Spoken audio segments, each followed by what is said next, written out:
ভাই আপনার কাছে কয় টাকা দামের পান আছে ভাই? 15 টাকা থেকে 300 টাকা।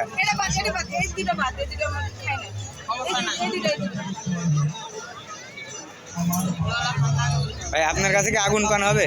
ওটা ওটা বাচ্চাদের সেই না, ওই যে সেই কি বলে, ওইটা বাচ্চাদের সেই কি মনে হচ্ছে